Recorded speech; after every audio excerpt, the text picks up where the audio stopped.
My name is Yaping, and I'm an educator who is focused on teaching Chinese history, culture, and language.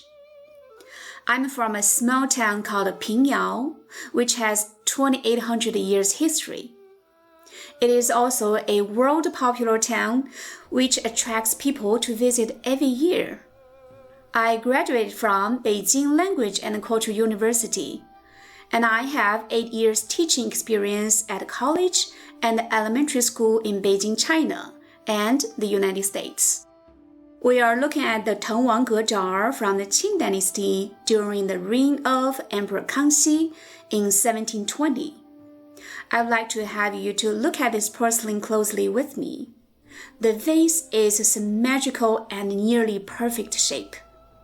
Looking at it closer, it was made to exact measurements, and the design is one that is very hard to achieve, even for the best of craftsmen. Blending well with the shape, the color is very deep blue. Additionally, the vase is a host to over 800 traditional Chinese characters, recording an ancient and very famous Chinese poem, Tengwang Ge Jar, preface to the Prince Teng's pavilion.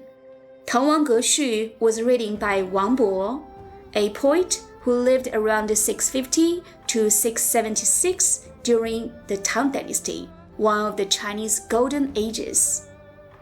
Looking at the painting to the side of the poem, it is clear that the drawing must have been practiced many times by the artist, so it could draw on the jar perfectly, fully visualizing the grandeur of Prince Teng's pavilion and the beauty of its surroundings. Prince Teng's pavilion is located in Nanchang, Jiangxi province in southern China. This pavilion is also one of the 3 well-known pavilions in China. Prince Teng is a son of the Emperor Li Yuan from the Tang Dynasty. He had a heavy influence of the art and the music when he was young. When he became a military commander in Nanchang, he decided to build a pavilion next to the mountain and river. After 20 years, another military commander, Yan, decided to remodel and re-strengthen the pavilion. When the project was done, he invited a lot of people to celebrate this special day. Wang Bo was invited to attend the banquet dinner. He was so excited to meet so many people and also very grateful of this rare opportunity to see beautiful pavilion. At the same time, he encouraged himself to have positive thinking of his own situation. That's why he wrote this poem. In about just 800 characters of his poetry, he referenced about 40 historical sources. Some wording in this poem had become expressions and we still use today. 萍水相逢, which means to meet friends by different opportunities. Wang Bo was so knowledgeable, and this poem became so popular. Even today, Tengwang Ge Jar is still extremely important for all Chinese students to study.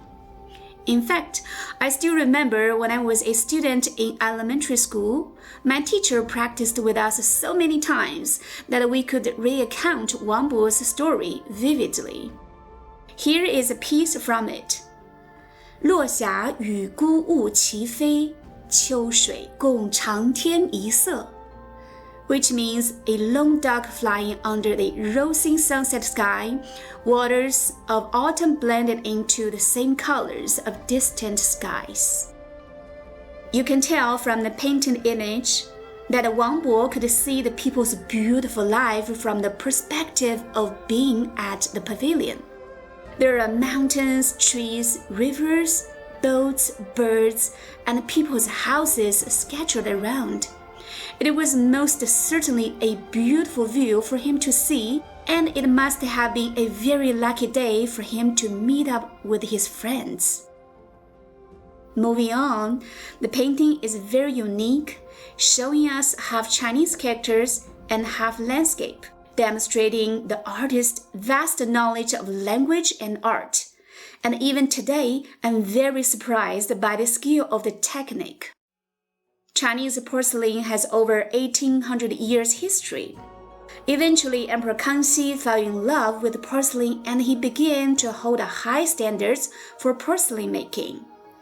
Under his guidance, the artisans responsible for making porcelain became so skilled.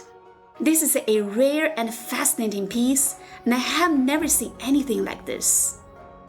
In all, this piece goes to show just how skilled the Qing artisans were at their craft and how art and language were able to flourish and develop into something truly beautiful.